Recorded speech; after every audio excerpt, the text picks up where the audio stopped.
Directors are an essential and magical aspect when it comes to creating any kind of art, whether that be a film or a TV series.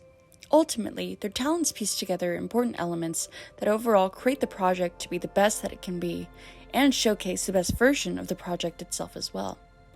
Funny enough, there are various and different types of directors out there, a plethora of leadership roles that thread along aspects of that specific media on a flowing string. More specifically, concerning the core foundation of this article, video game directors come to mind as one of these varying types of directors.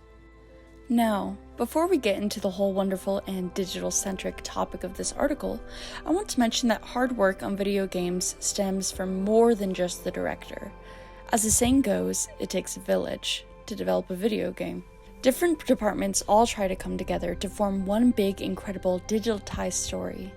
But it is worth noting to recognize that the ultimate creative mind and focus behind a video game project all comes down to the determined director. Their hard work and sleepless nights become the baseline for making video games completely come to life. Finally, let's move on to the main topic of this article, and on to someone who I utterly admire in so many possible ways, Hidetaka Miyazaki.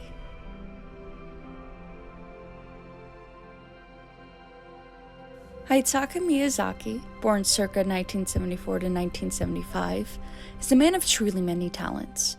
Being a Japanese creative director, screenwriter, designer, and executive for the well-loved video game company From Software, Miyazaki certainly has a lot of skills and credentials to his name.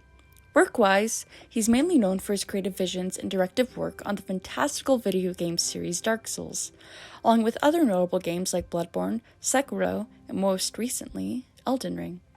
Named for being one of the most influential figures in the video game company, Miyazaki is regarded as somewhat of a video game auteur and keeps the fans of his games always wanting to come back for more.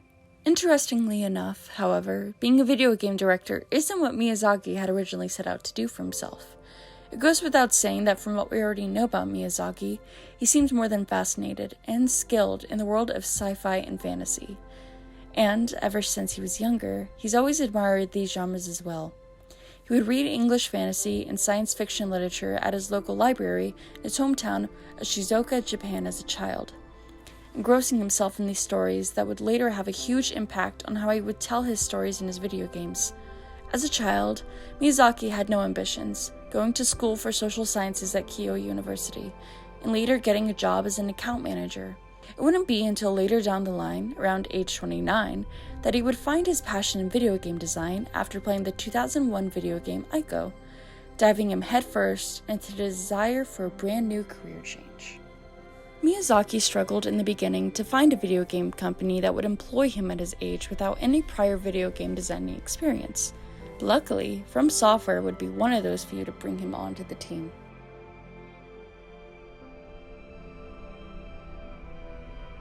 At the beginning of Miyazaki's employment, From Software had started him off as a planner on the 2004 video game Armored Core: Last Raven, and would be on a fateful day when From Software would allow Miyazaki to put in ideas towards what From Software assumed to be a failure, the video game Demon's Souls, due to his extreme fascination of fantasy.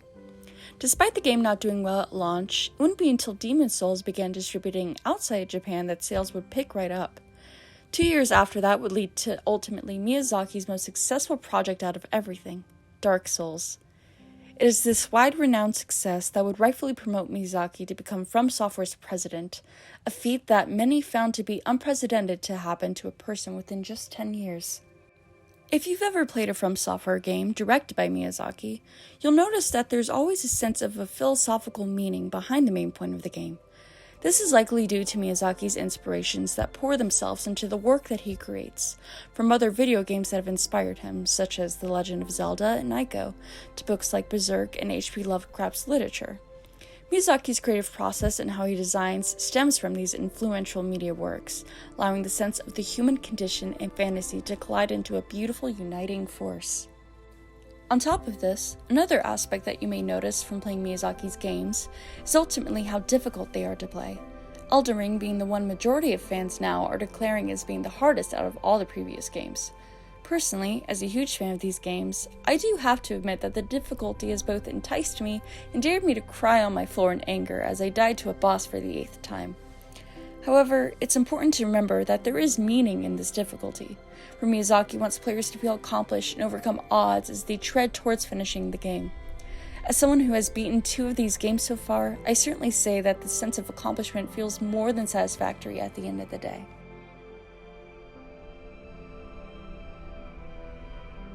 From everything I've discussed, now I highly encourage all of you fantastic readers out there to go out and experience one of these From Software games for yourself.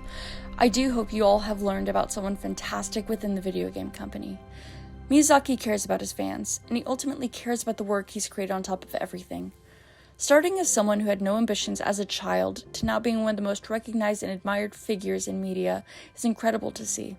Curiosity truly kills the cat when it comes to wondering what will come next from his philosophically and creative mind. In the end, Miyazaki is an auteur of video games, and it's from these games that have their unique levels of difficulty that we dare to go back and replay these stories that cement his attribute of being an auteur. He has a style and a memorable creative process that keeps us coming back for more. Now, go out there and pick your poison in this community. Whether your love for the Victorian era with Bloodborne, or George R.R. Martin's storytelling influence in Elden Ring, there is so much to explore. Nevertheless, as Miyazaki subtly emphasizes in Dark Souls, don't you dare go hollow.